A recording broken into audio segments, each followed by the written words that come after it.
आज का जो टॉपिक है वो है रीवायरिंग योर ब्रेन। नए सब्जेक्ट पर आप लोग आज डॉक्टर सपन बाई से साइंस के को रिलेट करते हुए स्पिरिचुअलिटी का कुछ और गहरा रहस्य जानने जा रहे हैं। तो इस बात की बड़ी खुशी है हमें कि हमारी आध्यात्मिकता को अगर डॉक्टर लोग अपनी भाषा के अंदर स्पष्ट करते हैं तो लोगों पर उसका अधिक असर जाता है। और आप तो हैं ही ब्रेन के स्पेशलिस्ट, तो इसलिए सारा तो कार्य होता ही मस्तिष्क से है हमारा। अगर हमारा मस्तिष्क स्ट्रोंग हो जाता है, मेडिकल और साइंटिस्ट का जो कॉम्बिनेशन का रूप है साइंस का, उसको अपनी मेडिकल लैंग्वेज में स्पष्ट करते हुए और आध्यात्मिकता की गहराई तक ले जाने के जो अनुभव सपन भाई थोड़े से समय के अंतराल में कर चुके हैं, तो वो हम सबको देना चाहते हैं। तो मोस्ट वेलकम है। ओम शांति। ओम शांति। तो जो हमने अपने जीवन में सीखा, अध्यात्म के साथ मेडिकल साइंस को कैसे जोड़ा जाए, उसके ऊपर कई प्रश्न अभी भी बहुत लोगों के होते हैं। हमारे भाइयों के भी हैं जो फोन पर भी आते हैं कि माइंड क्या है, ब्रेन क्या है, अध्यात्म को हम कैसे कनेक्ट करें। तो आज जो हम बताने जा रहे हैं उसमें बहुत इजी तरीके से, मेडिकल साइंस के तरीके से कैसे अध्यात्म पूरा साइंटिफिक है उसको हम समझेंगे। ये हमारा पहला चैप्टर होता है, हम सभी जानते हैं, आत्मा का इंट्रोडक्शन ऑफ सेल्फ। हम सबको बताते हैं आत्मा, मन, बुद्धि, संस्कार।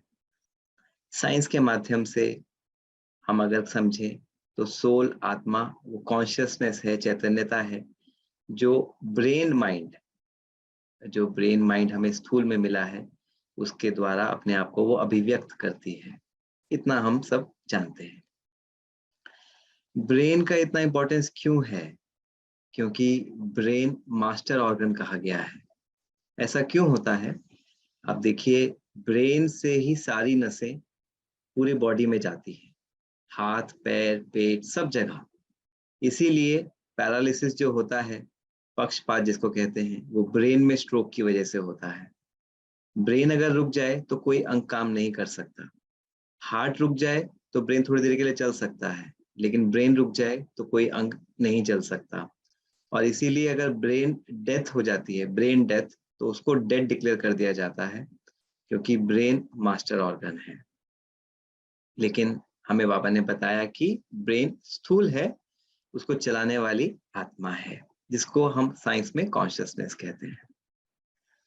अब ये कॉन्सेप्ट इंपॉर्टेंट है, ब्रेन और माइंड का कनेक्शन क्या है, जिसको हम मन और बुद्धि कहते हैं। बुद्धि का मतलब है ब्रेन। अगर हम समझें, ब्रेन एक लाइब्रेरी की तरह है जिसमें सारी किताबें, और उन किताबों में जितने भी हमारे बिलीफ्स हैं, मान्यताएं हैं, वो स्टोर होती हैं। वो मान्यताएं हम अपने पुराने जन्मों से लेकर आते हैं, वातावरण से लेते हैं और अपने अनुभवों से, और आखिर में जो हमें ज्ञान मिलता है उससे हमारी मान्यताएं बनती हैं। अब जैसे एक लाइब्रेरी में किताबें होती हैं और हम एक किताब उठाते हैं, उसी हिसाब से हमारा मन जो है, जो बुद्धि में स्टोर है, उसमें से वो किताब उठाएगा, माना संकल्प, उसमें से मान्यता उठाएगा, उससे एक संकल्प बनाएगा।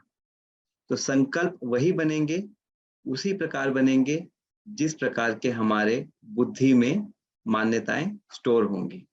तो जैसे लोग आपस में कहते हैं कि मेरा मन बहुत सुनता नहीं है, वो कुछ भी व्यर्थ सोचता है, तो हमें देखना होगा जो किताबें हम उसको देंगे उसमें से ही वो चुन सकता है। मन की इसमें गलती नहीं कह सकते, क्योंकि हमने किताबें ही वो रखी जो व्यर्थ हैं। तो अगर हम अपनी बुद्धि को अच्छी किताबों से, माना अच्छी मान्यताओं से, अच्छे ज्ञान से भरते जाएंगे, तो इसमें जो खराब किताबें हैं वो निकलती जाएंगी, और मन के पास ऑप्शन ही होगा अच्छी किताबें उठाने का। इसलिए कभी मन को दोष नहीं देना। इसीलिए भी कहा जाता है मन ही हमारा दोस्त है, मन ही हमारा शत्रु। मन की गलती नहीं है।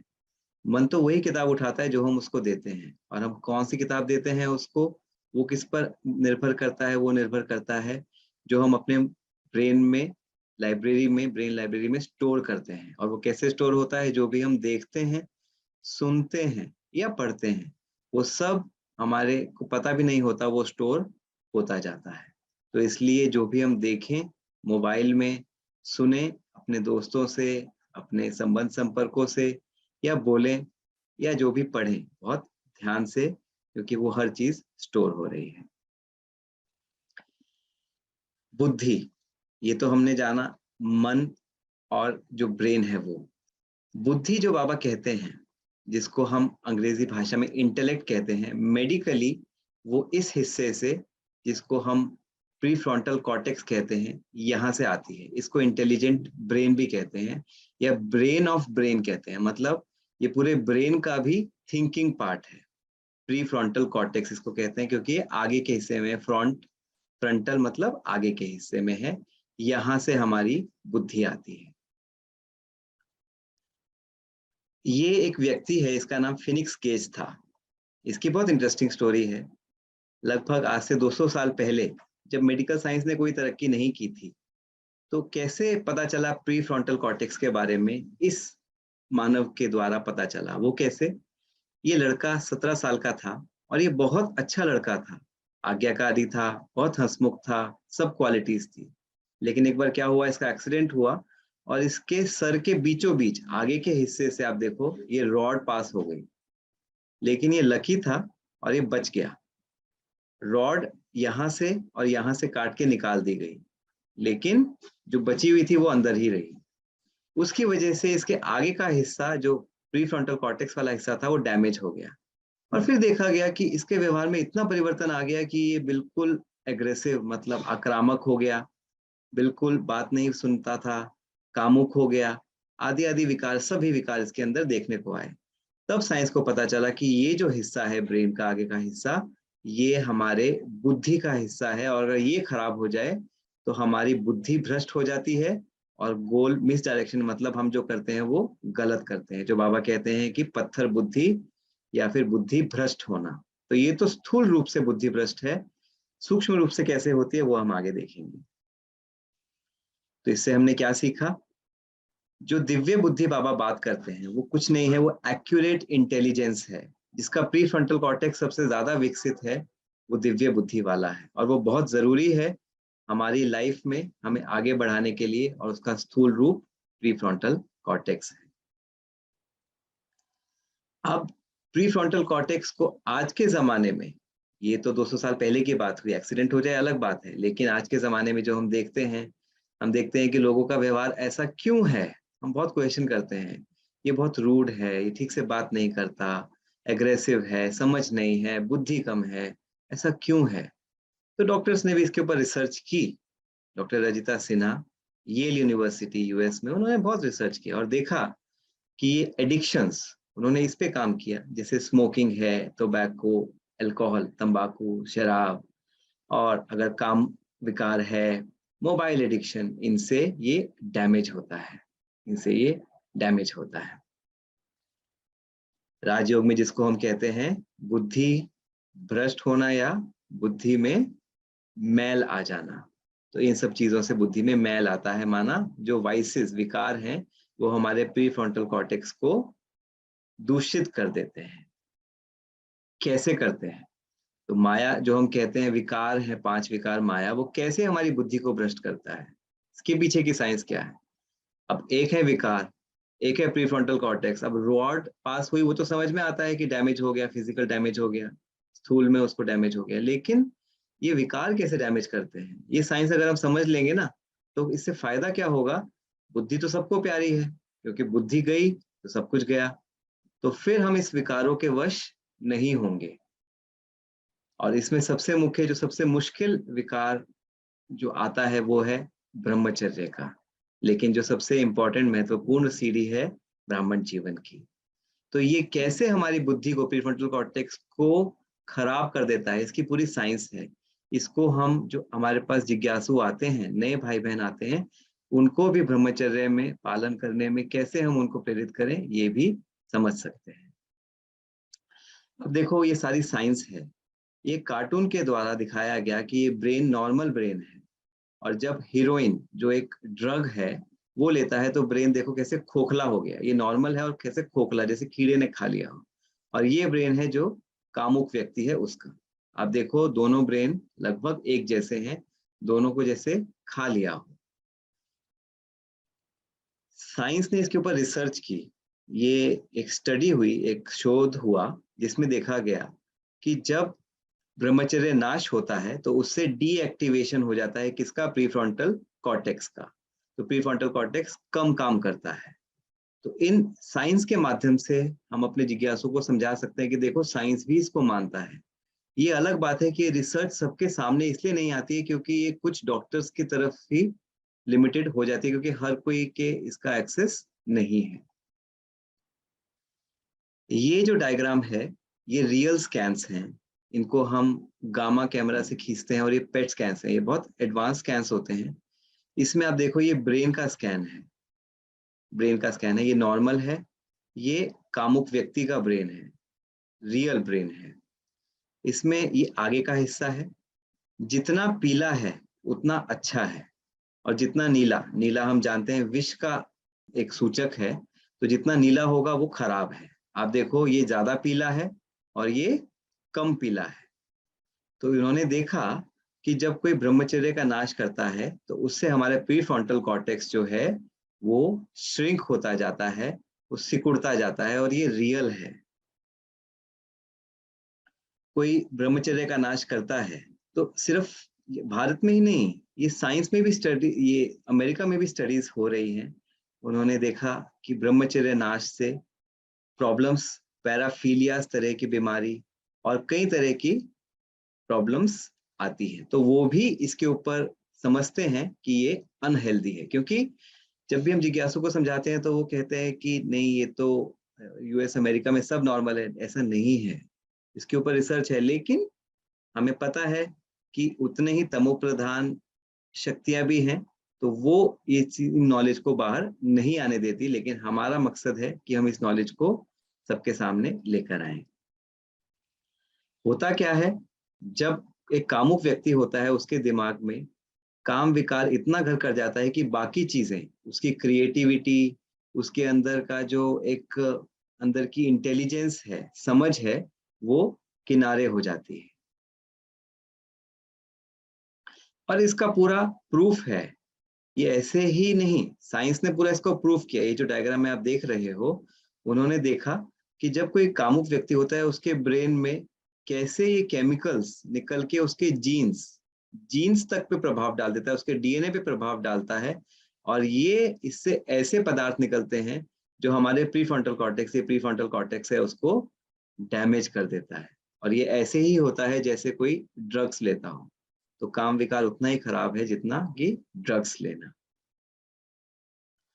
इससे देखा भी गया कि प्रीफ्रंटल कॉर्टेक्स से कई तरह की मानसिक बीमारियां होती हैं, और इसके पूरे तथ्य हैं। बाबा ने तो हमें सिखाया, लेकिन हम उनको ये समझा सकते हैं कि आप देखो साइंस भी इसको मानता है। आज के समय में हम देखते हैं कि युवाओं में anxiety, mood problems, depression, attention deficit मतलब एक जगह टिक के ना बैठना, डिसरप्टिव बिहेवियर, जैसा व्यवहार होना चाहिए वैसा ना होना, उद्दंड व्यवहार, borderline personality disorder, somatisation, obsessive compulsive, एक ही काम को बार बार करना, गलत काम करना, पैराफिलिया, सुसाइडल थॉट्स, ये बढ़ते जा रहे हैं। और ये आप देखो, ये हेरिटेज फाउंडेशन, इन्होंने पूरी रिसर्च की और इन्होंने पाया कि जो कामुक युवा थे वो कहीं ज्यादा डिप्रेस थे और उन्होंने सुसाइड किया। और ये यूएसए की स्टडी है।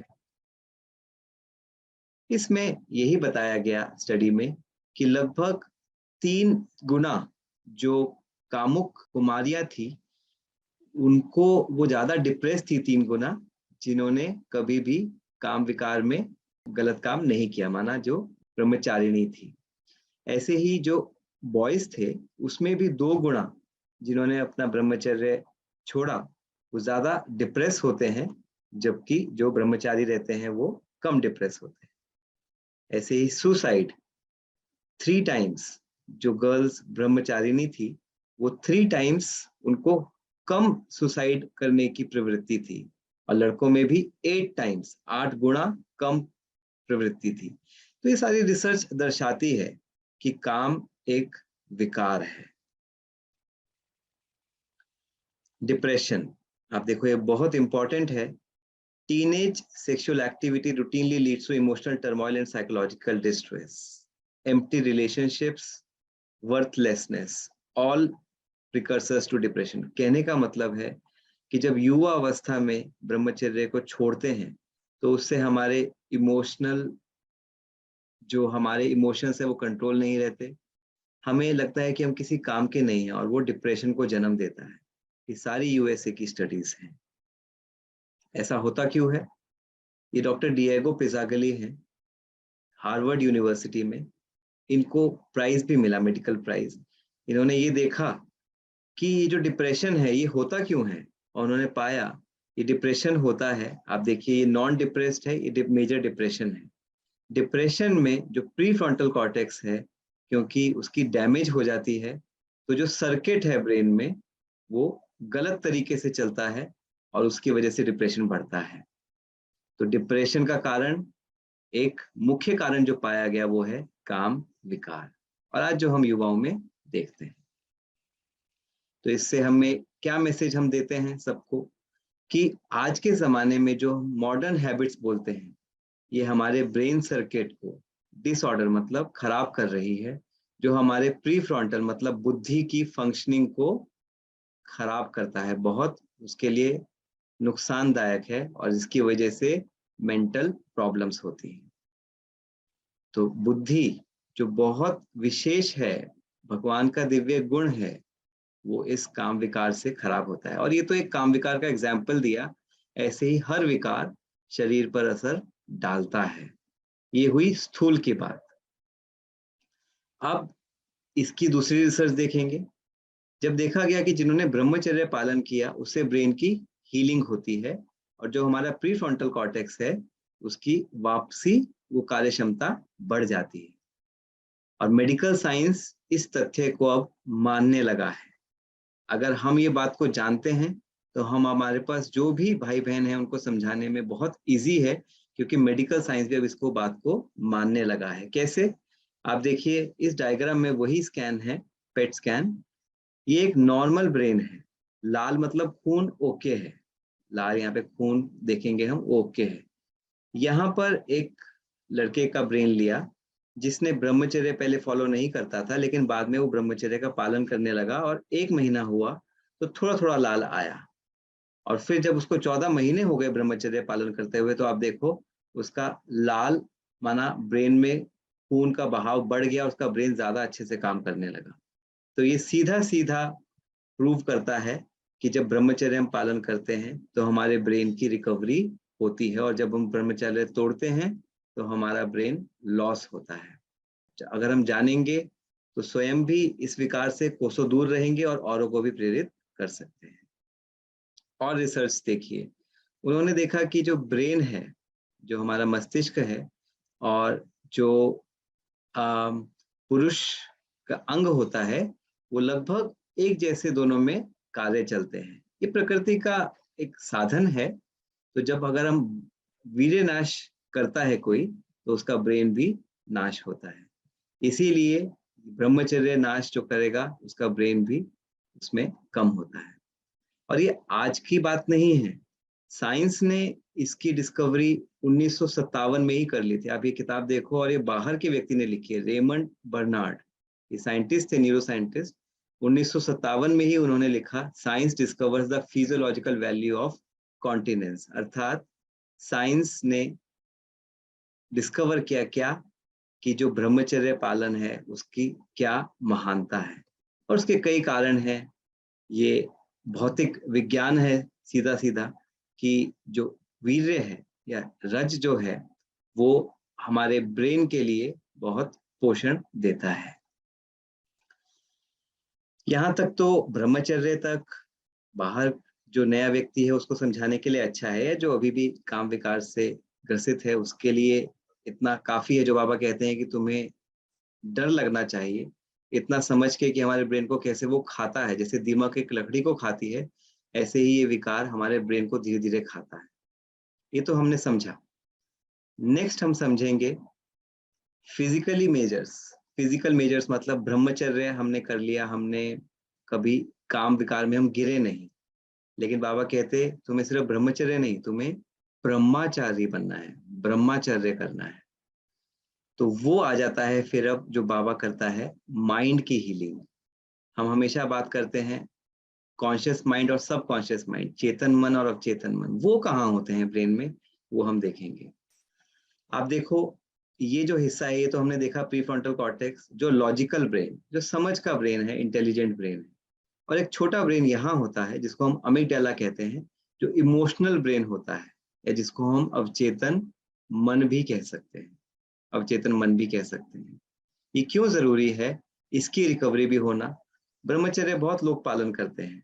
आप देखो दुनिया में बाबा बताते हैं और हम भी देखते हैं कि बहुत सारे हैं जो कुमार रहते हैं, लेकिन ब्रह्मचर्य मन में भी होना चाहिए। मन की अगर पवित्रता शुद्धता नहीं है तो उसको हम ब्रह्मचारी नहीं कहेंगे। और ये है मन, जो इमोशंस हैं, जो हमारे भाव हैं, ये है भाव का, ये है समझ बुद्धि, और यहाँ से हमारे इमोशंस या भाव आते हैं। थोड़ा सा और विस्तार में इसको समझेंगे क्योंकि बहुत इंपॉर्टेंट है। तो हमारे ब्रेन में 2 सेंटर होते हैं माइंड के। जो मन हम कहते हैं वो संकल्प पैदा करता है ना, तो संकल्प 2 तरह के मन होते हैं। चेतन मन जिसको हम लॉजिकल माइंड कहते हैं, अवचेतन मन जिसको हम इमोशनल माइंड कहते हैं, जो सबकॉन्शियस माइंड है। दोनों का क्या काम है, जब हम सोच समझ के कोई संकल्प पैदा कर रहे हैं तो वो कहाँ से पैदा हो रहा है, सोच समझ के लॉजिकल माइंड से, चेतन मन से। लेकिन जो हमारे इमोशनल माइंड है, जो हमें प्यार के, गुस्से के, नफरत के या रहम के, ये सारी जो फीलिंग्स आती हैं वो अवचेतन मन से आती हैं। अब दोनों में से स्ट्रॉन्ग कौन है, हम जानते हैं अवचेतन मन कई बारी लॉजिक को भी ढक लेता है, और वही यहाँ पर ये दिखाया। आप देखो इंटरैक्शन आपस में दोनों का क्या संबंध है, लॉजिकल माइंड माना कॉन्शियस माइंड चेतन मन ये वाला, इमोशनल माइंड माना सब कॉन्शियस माइंड अवचेतन मन ये वाला। दोनों के अंदर बहुत गहरा रिश्ता है और ये साइंस ने प्रूव किया। जो बाबा ने तो हमें बताया ही है, लेकिन साइंस से कैसे समझते, जब अवचेतन मन में नेगेटिव इमोशंस होते हैं, मानो काम के, क्रोध के, अहंकार, लोभ, मोह, ईर्ष्या, द्वेष, छल, हट, तो ये क्या करता है, ये सप्रेस कर देता है pre frontal cortex conscious mind या लॉजिकल माइंड की एक्टिविटी को। मतलब ये इसको भी काम करने नहीं देता, जिसको बाबा कहते कि माया, माया क्या है, 5 विकार। 5 विकार जो इमोशंस हैं, 5 इमोशंस, नेगेटिव इमोशंस, काम, क्रोध, लोभ, मोह, अहंकार, छल, हट, ईर्ष्या, द्वेष, आलस्य, अलबेलापन, ये बुद्धि को भ्रष्ट कर देते हैं। ये विकार सबसे पहले बुद्धि पे ही अटैक करते हैं, बाबा बोलते हैं ना। तो ये साइंस है उसकी, ये बुद्धि है, इसको वो काम करने नहीं देते, उसको रिप्रेशन कर देते हैं। और उसकी अंडर एक्टिविटी मतलब लॉजिकल ब्रेन की एक्टिविटी कम हो जाती है, और इस प्रोसेस को मेडिकल लैंग्वेज में बोलते हैं रूमिनेशन। रूमिनेशन इसलिए ये क्यों जानना जरूरी है, अगर हमारे इमोशंस नेगेटिव हैं तो हमें कोई कितना भी ज्ञान दे, अभी तक कितने ही साधु संतों ने हमें ज्ञान दिया, लेकिन वो अंदर नहीं जाता, वो बदलाव नहीं लाता, क्योंकि लॉजिक, समझने सोचने समझने की शक्ति को दबा दिया नेगेटिव इमोशंस ने। बाबा ने क्या किया, सबसे पहले प्यार दिया। नेगेटिव इमोशंस को खत्म करता है बाबा।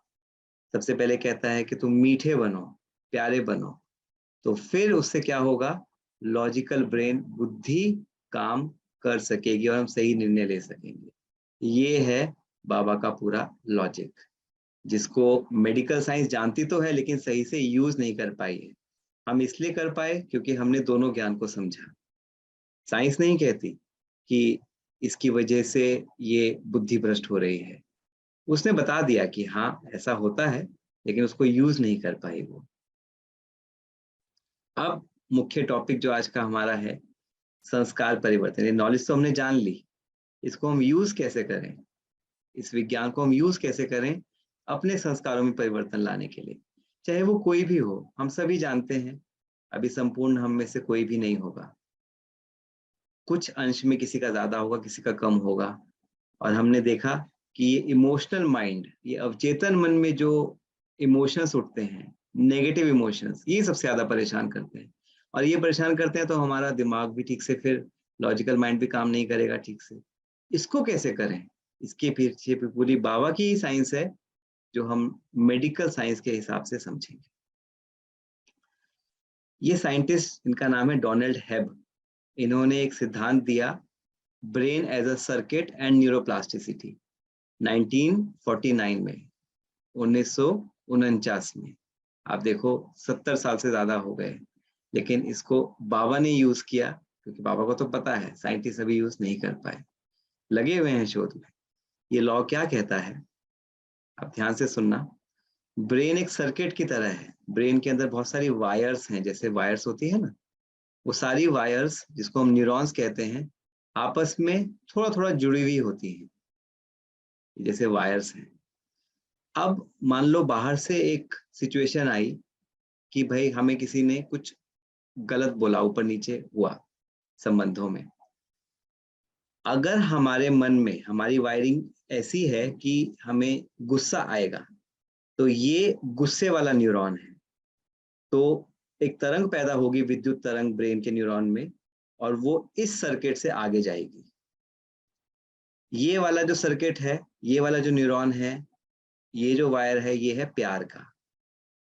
अगर हमने प्यार, फिर भी गुस्सा किसी ने किया, हमने प्यार जताया, हमने गुस्सा नहीं किया, तो फायरिंग ऐसे जा रही है। लेकिन क्या होता है, जितनी बारी हम फायरिंग करते हैं, मतलब जब जब हम एक संकल्प, नेगेटिव संकल्प या पॉजिटिव कोई भी संकल्प पैदा करेंगे, वो संकल्प फायरिंग पैदा करता है, मतलब एक विद्युत तरंग पैदा करता है ब्रेन में। और वो विद्युत तरंग जितनी बारी पैदा होगी, वो वायरिंग पक्की होती जाएगी। जैसे आप इसमें देखो, इस तरफ ये जुड़ गए आपस में, आप देखो यहाँ पर इतने जुड़े हुए नहीं हैं, यहाँ पे बिल्कुल जुड़ गए। और ये वायरिंग जितना कम यूज करेंगे, वो कटती जाएगी। और यहाँ से देखो आप, यहाँ थोड़ा जुड़ा हुआ था ये, और यहाँ से बिल्कुल कट हो गया। और इसी को कहते हैं संस्कार बन जाना, या फिर एक आदत बन जाना। अब शुरू में एक बारी गुस्सा किया, 2 बारी किया, 3 बारी किया, वो तरंग पैदा होती रही, विद्युत तरंग, और वो इतनी पक्की हो गई, अब सोचना भी नहीं पड़ता, बाहर से किसी ने कुछ उल्टा बोला और हमें तुरंत गुस्सा आ गया, क्योंकि इतनी पक्की वायरिंग हो चुकी है। अब इस वायरिंग को जाने में टाइम नहीं लगेगा, और प्यार के संकल्प बनने मुश्किल हो जाएंगे, क्योंकि यहाँ की वायरिंग कट है। इस प्रिंसिपल को उन्होंने बोला, न्यूरॉन्स जो कोशिकाएं हैं, that fire together wire together, जो बार बार ही फायरिंग करती रहती है, वो आपस में पक्की वायरिंग बना लेती है, और यही संस्कार बनने का कारण है। तो जैसे आप यहाँ पर देखो, ये 2 पाथवे हैं, 2 रास्ते हैं। बाहर से कुछ भी परिस्थिति, एक ही परिस्थिति है, लेकिन एक रास्ता है हम ये नेगेटिव रास्ते से जाएं, एक रास्ता है हम पॉजिटिव रास्ता ले, प्यार का रास्ता लें।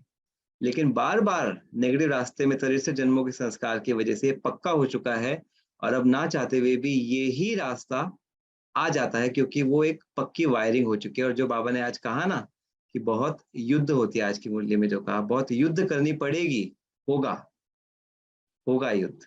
इसके पीछे भी पूरी साइंस है। जो डीएनए है, डीएनए ब्लूप्रिंट होता है, और डीएनए पूर्व निर्धारित होता है। मतलब जब एक बच्चा, उसके अंदर चैतन्यता आती है, तो डीएनए उसका बनता है। वो जैसे एक मकान खड़ा हो रहा है, पहले एक नक्शा बनता है ना, तो ये जो आपको ब्रेन ऊपर से दिख रहा है स्थूल रूप में, ये तो पूरी बिल्डिंग है, लेकिन इसका नक्शा पहले से ही तैयार हो चुका है। जो पिछले कर्म है, उसके अनुसार वो नक्शा ऑलरेडी बन चुका है, और उसके बाद तो सिर्फ जो शरीर बनता है, जो वायरिंग होती है, वो तो सिर्फ नक्शे के हिसाब से बिल्डिंग खड़ी हो रही है। तो मानो किसी के पूर्व जन्म के संस्कार या कर्म अच्छे नहीं थे, बहुत गुस्से वाले थे, तो उसके डीएनए में वैसा ही डीएनए बनेगा, गुस्से वाला। और जब उसका ब्रेन बनेगा, तो उसकी ऑलरेडी ये वायरिंग ऐसी होगी, बनिस्पत जो एक कम गुस्सा करता है, जिसका कम गुस्से का संस्कार है, उसके ब्रेन में ऐसी वायरिंग नहीं होगी। अब अगर इस जन्म में भी वो गुस्सा करता रहा, तो ये वायरिंग और पक्की होती जाएगी। इसीलिए वो 63 जन्म ऐड ऑन होता जाता है, अगर हमने उसको नहीं बदला। ये हमें सीधा पता है कि अगर हम आम का बीज डालेंगे, तो उससे मीठे आम मिलेंगे, अगर हम नीम का बीज डालेंगे तो नीम मिलेगा। तो वायरिंग के हिसाब से हमारे कर्म होंगे, मतलब जैसे इमोशंस, मानो हमने गुस्सा किया तो हमारे कर्म भी खराब हो गए, तो उसकी प्रारब्ध खराब बनेगी। तो हमें बाबा ने यही सिखाया कि आपको अपने संस्कारों को बदलना है। ये संस्कार हैं, समझो, ये गुस्से का संस्कार है, ये प्यार वाला संस्कार है, और ये ब्रेन में सर्किट की तरह काम करता है। अब इसमें खास बात ये है, अच्छी बात ये है, इन्हीं साइंटिस्ट ने बताया कि ये साइनेप्टिक प्लास्टिसिटी होती है। मतलब ऐसा कर सकते हो आप कि इनको तोड़ दो और इसको जोड़ लो। ये बहुत इंपॉर्टेंट है और यही बाबा करता है। बाबा जो कहता है कि पुराने संस्कारों को मर्ज कर दो, नए को इमर्ज कर लो। ये रहेंगे, न्यूरॉन्स यही रहेंगे, न्यूरॉन्स नहीं चेंज होंगे, लेकिन वो सर्किट चेंज हो जाएगा। ये गुस्से वाला सर्किट प्यार के सर्किट में बदल जाएगा। ये मर्ज हो जाएगा, ये टूट जाएगा, और ये इमर्ज हो जाएगा। ये एक बार बार करने से नया इमर्ज हो जाएगा, जिसको साइनेप्टिक प्लास्टिसिटी नाम दिया। ओके, आगे देखते हैं। इस डायग्राम में हम समझेंगे डोपामीन जो एक क्रेविंग हार्मोन है, हमारी वायरिंग ऐसी हो गई है, तो हम हर चीज के पीछे आसक्ति जिसको कहते हैं, आसक्ति इसी से आती है। चाहे वो खाने की हो, चाहे वो काम विकार की हो, चाहे किसी भी चीज की हो, अच्छा पहनने की हो, इसी से आती है। तो ये वायरिंग ऐसी हो गई। सीरोटोनिन जो होता है, ये सटाइटी, संतुष्टता का हार्मोन, एस से एस, आप नाम भी देखो, भगवान ने नाम भी ऐसे रखवाए हैं, इंग्लिश नेम है सीरोटोनिन, और ये है संतुष्टता हार्मोन। और संतुष्टता हार्मोन का सर्किट ऐसा होगा, तो जो संतुष्ट आत्मा होगी उसका सर्किट ऐसा होगा, और जो आसक्त आत्मा होगी उसका सर्किट ऐसा होगा। न्यूरॉन्स वही है। अब हमें सर्किट को बदलना है, सर्किट को बदलना है। और यही आप देखो, ये आर्टिकल में उन्होंने देखा, ये सर्किट जब बदलते हैं गलत तरीके से तो साइकेट्रिक, मानसिक रोग होते हैं। तो अगर हम ब्रेन को देखें, ये एक ब्रेन है, इसमें ऐसी ही वायरिंग होती है। मतलब ये तो कार्टून दिखाया, लेकिन इसी तरह के वायरिंग न्यूरॉन्स के रूप में होती है।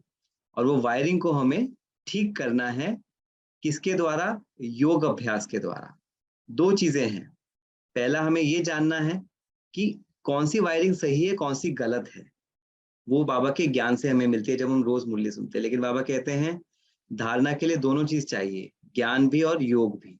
योग कैसे हमारे ये वायरिंग को चेंज करता है, जिसको हमने बोला ब्रेन की रीवायरिंग करना, जो टॉपिक आज है ब्रेन रीवायरिंग, वो कैसे करता है मेडिटेशन, ये हम स्वयं के समझने के लिए भी और अपने जो नए भाई बहन जुड़ते हैं उनको समझाने के लिए भी यूज करेंगे, समझेंगे। इसके ऊपर बहुत सारी रिसर्च है, आप देखो, मेडिटेशन, एडिक्शंस रिमूवल, एडिक्शन, बहुत सारी, मतलब हजारों रिसर्च है इसके ऊपर। कैसे काम करता है? Creative imagination, visualisation. कई भाई बहनों का प्रश्न आता है कि ये जो हम विजुअलाइजेशन कराते हो आप, कि परम धाम में जाओ, ज्योति बिंदु स्वरूप बन के जाओ, आत्मा समझ के जाओ, वहां पर विजुअलाइज करो शिव बाबा की लाइट चमक रही है, वहां से किरणें आ रही हैं, ये आपके मन का वहम है। कई लोग कहते हैं, दीदी को भी पता है, और हमारा भी अनुभव है सभी भाइयों का ऐसा। और कईयों के हमारे मन में भी होता है कि ये सिर्फ मेरे मन की बात तो नहीं है। नहीं, इसके पीछे बहुत बड़ी साइंस है। आप देखो, इमेजिनेशन, जो एक ख्याल करने की, जो संकल्प, नई नई इमेजिनेशन, जो विजुअलाइजेशन है, ये सिर्फ मनुष्य प्रजाति को ही मिली है। कभी सुना है आपने कि किसी कुत्ते को ख्याल आया, या किसी बिल्ली ने ऐसा ख्याल किया, कोई ख्वाब देखा? नहीं। ये जो संकल्प नई क्रिएटिव करने की, रचनात्मक संकल्पों को क्रिएट करने की, विजुअलाइजेशन करने की क्षमता केवल मनुष्य को, इसीलिए मनुष्य प्रजाति हाईएस्ट मानी गई है। और इसका पूरा तथ्य है, इमेजिनरी न्यूरॉन सिस्टम होते हैं। ऐसे इमेजिनेशन वाले हमारे ब्रेन में कोशिकाएं होती हैं जो रीडिप्लॉयमेंट, मतलब दोबारा से ब्रेन की सर्किटरी को रीवायर करने में, उसी के लिए बने हुए हैं। आप देखो कितना अद्भुत खेल है बाबा का। इंसान को ही वो न्यूरॉन्स दिए जिससे रीवायरिंग हो सकती है विजुअलाइजेशन से। कैसे होती है? ये बहुत बहुत इंटरेस्टिंग एक्सपेरिमेंट है, बहुत रोचक है। इसमें एक बंदर दिखाया जो केला खा रहा है। तो साइंटिस्ट ने क्या किया, एक बंदर को केला दिया और उसको खिलाया गया। बंदर को केला बहुत पसंद होता है, और देखा कि उसके ब्रेन का कौन सा हिस्सा एक्टिवेट हुआ। ओके। अब उन्होंने क्या किया, एक बंदर को केला खिलाया लेकिन दूसरे बंदर को सिर्फ देखने के लिए दिया, और फिर जो बंदर सिर्फ देख रहा था उसके ब्रेन में देखा कि कौन से हिस्से एक्टिवेट होते हैं। तो उन्होंने पाया कि जब केला खा रहा था और सिर्फ जब देख रहा था, दोनों ही सिचुएशंस में, दोनों ही परिस्थितियों में सेम ब्रेन के एरियाज एक्टिवेट होते हैं, सेम। इसको कहते हैं मिरर न्यूरॉन प्रिंसिपल। कहने का मतलब ये है, अगर हम कुछ कर रहे हैं, रियल में कर रहे हैं, या केवल उसका संकल्प भी कर रहे हैं, तो वो कैसा करने जैसा है ब्रेन के लिए, वो वैसा ही है जैसा हम रियल में कर रहे हैं। उसके लिए दोनों एक बराबर हैं, ब्रेन में सेम एक्टिवेट होंगे। और इसी को हम यूज करके जब विजुलाइज करते हैं, हम जाते हैं, एक्चुअली में जब कहते हैं ना आत्मा कैसे गई, आप देखो ब्रेन में वो एक्टिविटी होती है जब हम विजुलाइज भी करते हैं। एक्चुअली में आत्मा यहाँ होते हुए भी वहां पर वो चेंजेस आते हैं, वो केवल मिथ्या नहीं है, हमारे मन का सिर्फ एक भ्रम नहीं है, उससे ब्रेन में रियल चेंजेस होते हैं। और यही है बाबा जो कहते हैं बैठे बैठे तुम अपना परिवर्तन ला सकते हो। कैसे, आगे देखते हैं।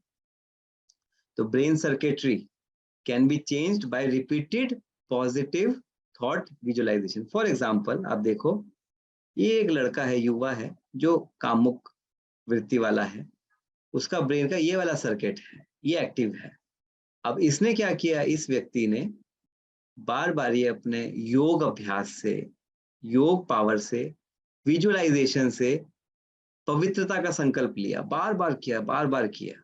और हमने देखा कि सिर्फ संकल्प से भी हमारे ब्रेन में एक्टिवेट होते हैं, नया सर्किट एक्टिवेट होना शुरू हो गया और धीरे धीरे इतना स्ट्रांग हो गया कि वो पवित्र बन गया।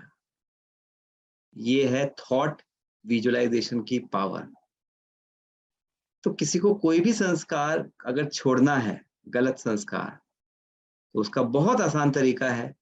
ब्रेन रियल में और जो हम संकल्प कर रहे हैं उसमें डिफरेंस नहीं करता। हम जितना संकल्प नया वाला करेंगे वो नया सर्किट बनता जाएगा, और जितना वो पुराना छोड़ते जाएंगे वो अपने आप ही लूज होता जाएगा। और आज स्व परिवर्तन के लिए पुराने संकल्पों को बिल्कुल फुल स्टॉप, सोचना भी नहीं है, सोचना भी नहीं है। कई बार हम क्या करते हैं, हम पुराने संस्कार जो होते हैं उनके रिग्रेट में चले जाते हैं, अरे मेरे अंदर ये कमी है, ये कमी है, या उसके बारे में सोचते रहते हैं।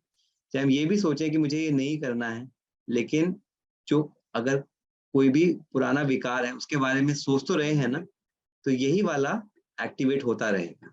ऐसा नहीं करना, बाबा कहते हैं पुराने को बिल्कुल छोड़ दो, फुल स्टॉप, नहीं सोचना, नए संस्कार को बस सोचते जाना है, नए संस्कार को ही सोचते जाना है। और ये सिर्फ हम ही नहीं, नेपोलियन हिल जिन्होंने किताब लिखी, आप सबको पता होगा, वो किताब का बेस्ट सेलर वो किताब है थिंक एंड ग्रो रिच नाम की, वो बेस्ट सेलर बुक है। उन्होंने क्या किया, वो बहुत, उनकी हमने किताब पढ़ी है, बहुत अच्छी किताब है। उन्होंने क्या किया, एक काउंसिल बनाई, इमेजिनरी काउंसिल। वो संकल्प करते थे कि मैं इन 9 लोगों के साथ बैठा हूँ, ये सारे 9 लोग बहुत श्रेष्ठ लोग थे, और वो सोचते थे कि मैं इनसे बातें कर रहा हूँ और उनसे आपस में बातचीत क्या कर रहा हूँ कि आपके अंदर ये गुण है, कैसे आया, आपने ये बिजनेस किया तो आपके अंदर क्या ये गुण था। और ये गुण बातें करते करते उन्होंने पाया कुछ ही समय में उनके अंदर वो सारे गुण और शक्तियां आ गए जो इन व्यक्तियों में थे, 9 व्यक्तियों में। और सच बात है, नेपोलियन हिल का खुद का अनुभव है। तो आप देखो, ये तो ये मानव थे, और हम तो बाबा के साथ, बाबा के साथ जब जुड़ते हैं, बाबा से रूह रियान करते हैं, तो बाबा की शक्तियां कैसे नहीं आएंगी, ऐसे आती है। स्वमान, स्वमान हम कहते हैं स्वमान लो, स्वमान से ठीक होते हैं और सब जानते भी हैं, लेकिन नयों को कैसे हम कन्विंस करें, कहने से कैसे होगा। लेकिन नहीं, रिसर्च ने शो किया है कि स्वमान जो है एक्चुअली में ब्रेन को रीवायर करते हैं, क्योंकि ब्रेन को रियल या जो संकल्प ले रहे हो उसका फर्क नहीं पता चलता। और ये उन्होंने प्रूव किया कि एफर्मेशन में वो ताकत है कि जो हम सोच रहे हैं वो सिद्ध होगा। और हमने देखा वो बंदर वाले एग्जाम्पल से कि वो सोचना भी हमारे ब्रेन में बदलाव लाता है। तो हमें बैठे बैठे जो बाबा कहते हैं योग की पावर को बढ़ाना है। और ये पूरी साइंस है कैसे ब्रेन में पॉजिटिव एफर्मेशन से एक्टिवेट होते हैं। उससे देखा गया कि स्ट्रेस जब सो मान लिया तो कम हुआ, एक्सरसाइज बढ़ी, अच्छा खान पान हुआ, और एकेडमिक मतलब स्टडीज में भी अच्छे हुए। तो ये पूरी साइंस है, पावर ऑफ साइलेंस। और हमें बहुत खुशी है कि बाबा का ज्ञान पूरा विज्ञान है, पूरा मेडिकल साइंस है, ब्रेन की साइंस है। साइलेंस से क्या होता है, ये हर्बर्ट बेंसन है, इन्होंने एक किताब भी लिखी था, रिलैक्सेशन रिस्पॉन्स। रिलैक्सेशन मतलब बिल्कुल आप शांति में, इन्होंने कहा कि बिल्कुल आप शांत बैठे हो, कोई विचार नहीं, कुछ नहीं। उन्होंने तो भौतिक रीति से बोला, लेकिन हमें मालूम है असली शांति का क्या मतलब है, उससे कैसे शक्ति जमा होती है, ये हम जानेंगे। आप देखो, जब हम सोते हैं और सुबह उठते हैं, रात को कितनी भी थकान हो, कुछ भी हो, माइंड भी फ्रेश, बॉडी भी फ्रेश। सोने में ऐसा हमने क्या किया, क्या किया आप बताओ, फ्रेश कैसे हो गए? कुछ तो किया नहीं, सोए तो सिर्फ, लेटे ही तो सही। और जो लोग जिनका माइंड सोता नहीं है, जो बहुत सोच विचार करते हैं, तो उनकी फिर नींद फ्रेश नहीं होती है। इसका मतलब जब हमारा माइंड और ब्रेन और बॉडी साइलेंट हो जाते हैं, बिल्कुल साइलेंस में चले जाते हैं, तो आत्मा जो है उसकी शक्ति ऑटोमेटिक बढ़ती है, वो रिचार्ज करती है। जैसे एक ऑटो रिचार्जेबल बैटरी होती है, वो अपने आप को रिचार्ज कर सकती है ऑटो। आत्मा को रिचार्ज करने का तरीका है साइलेंस। मेडिकल साइंस ने कैसे बताया कि जब रिलैक्स होते हैं तो हमारे अंदर अच्छे वाले हॉर्मोन्स, जो सीरोटोनिन है वो बढ़ता है, और जो खराब हॉर्मोन्स है कॉर्टिसोन, एपिनेफ्रिन और एपिनेफ्रिन, ये कम होते हैं। रिलैक्सेशन टाइम पे देखिए कम हो रहे हैं, ब्रीदिंग, हार्ट रेट कम होती है, एंग्शियसनेस, एग्रेशन, ये सब कम होता है। लेकिन आत्मा के हिसाब से देखें तो उस समय आत्मा की बैटरी चार्ज होती है। जो बाबा भी कहते हैं कि निद्रा में आप अशरीरी हो जाते हो, और निद्रा के बाद कैसे रिचार्ज हो जाते हैं, योग निद्रा अगर हो, मतलब कोई व्यर्थ संकल्प नहीं चल रहा है, मन भी एकदम साइलेंट में है, तो उसकी आत्मा अपने आप बैटरी चार्ज करती है। इसीलिए बाबा कहते हैं एक एक मिनट साइलेंस की पावर। जब भी हम बीच में एक मिनट साइलेंस रखते हैं तो हम क्या कर रहे हैं, आत्मा को टाइम दे रहे हैं अपनी बैटरी चार्ज करने के लिए। आप देखो, मोबाइल भी अगर आप जब चार्ज करते हो तो कहते हैं इसको यूज नहीं करो। उसका कारण यही है कि जब अगर हम बैटरी को यूज करते रहेंगे तो बैटरी भी यूज होती रहेगी और चार्जिंग कम होती है। लेकिन जब हम बाहर से कट के अशरीरी होके परम धाम जाते हैं साइलेंस में, तो आत्मा खुद ब खुद रिचार्ज होती है, और ये मेडिकल उसका प्रूफ है। म्यूजिकल हीलिंग, जो योग में हम संगीत सुनते हैं, उसका बहुत बड़ा महत्व है। हमने देखा है जो सबकॉन्शियस माइंड है, इमोशनल माइंड है, वो नेगेटिव है, और जो म्यूजिक होता है ना, उसके अंदर जो वाइब्रेशन होता है वो हमारे सबकॉन्शियस माइंड को एक्टिवेट करता है पॉजिटिवली, अगर पॉजिटिव म्यूजिक है। और अगर नेगेटिव म्यूजिक है तो नेगेटिवली उसको असर डालता है।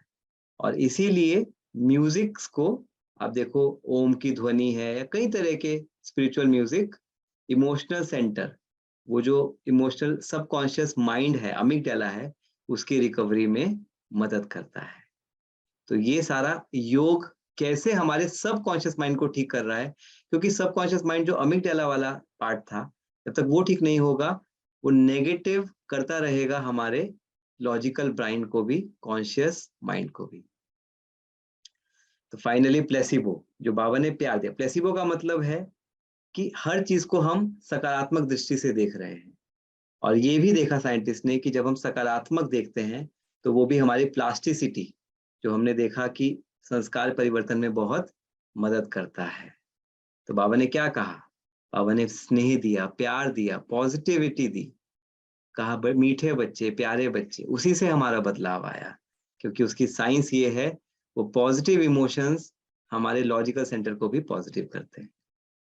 तो ये प्लेसिबो इफेक्ट, ये सारा मेडिकल स्टडीज हैं।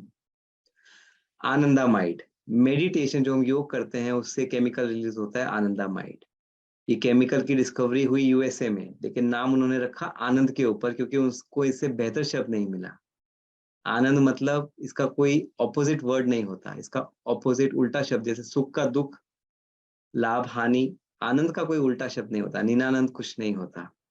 तो उन्होंने इसका नाम आनंदामाइड इसलिए रखा। आप देखो, ये केमिकल जब शरीर में कब निकलता है, आप देखो ये भांग का पौधा है, और यहाँ पर ये व्यक्ति दिखाया, कहते हैं कि जब भांग कोई लेता है तो वो 7वें आसमान में उड़ता है।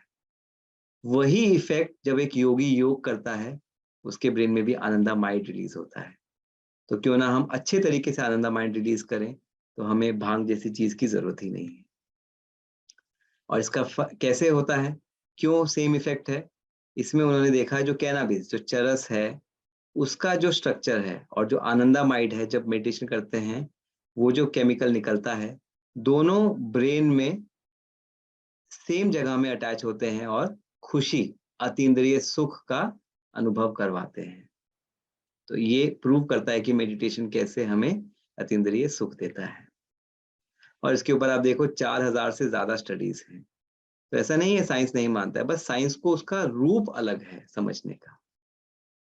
और आपको मालूम है आनंदामाइड के ऊपर यूएसए में वो क्या कर रहे हैं, आर्टिफिशियल आनंदामाइड बनाने की कोशिश कर रहे हैं, क्योंकि उनको पता है कि नेचुरल तो वो मेडिटेशन उतना नहीं जानते, तो वो आर्टिफिशियल आनंदामाइड बना के हैप्पीनेस, खुशी, मेमोरी, भूख, नींद, दर्द, कैंसर खत्म करना, स्ट्रोक और जो आदतें, पुरानी आदतें उनको खत्म करने में वो मरीजों में प्रयोग करने का शोध कर रहे हैं। इससे हमने देखा कि जो पूरा हमारा योग है वो पूरा एक ब्रेन रिवायर टेक्निक है और वो पूरा साइंटिफिक है हमारे पुराने संस्कारों को खत्म करने के लिए। अब ये तो हमने समझ लिया, हम योग करते भी हैं, लेकिन फिर भी सवाल कई भाई बहनों का आता है कि हमारे संस्कार चेंज नहीं हो रहे हैं, क्यों नहीं हो रहे हैं? वो बाबा बताते हैं, साइंस के माध्यम से हम बस रिपीट करेंगे। सबसे पहला नेगेटिव इमोशंस, जो हमने रूमिनेशन देखा, क्योंकि अभी भी हमारे अंदर अगर ऐसे नेगेटिव इमोशंस हैं, जैसे दुख के, गिल्ट मतलब आत्मग्लानि के, लो कॉन्फिडेंस, कॉन्फिडेंस नहीं है, आत्मविश्वास नहीं है, अपने ऊपर संशय, बाबा कहते हैं संशय हुआ तो गए, पैनिक, घबराहट है, तो ये सारे नेगेटिव इमोशंस हैं। ये प्री फ्रंटल कॉर्टेक्स को भी काम करने नहीं देंगे, ज्ञान को भी बुद्धि में बैठने नहीं देंगे। इसीलिए कहा जो माइंड बिकम्स वीक, जो लॉजिकल माइंड है वो भी वीक हो जाता है when you are negatively emotional.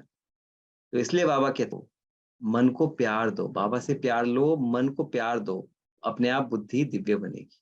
Silence ये रिचार्ज करती है, जो हमने देखा। डिटर्मिनेशन, दृढ़ संकल्प, पॉजिटिव इमोशन है, लॉजिकल माइंड ब्रेन को बहुत बूस्ट करता है। कॉन्फिडेंस, दृढ़ता और आत्मविश्वास कि मैं करके ही रहूंगा, करना ही है।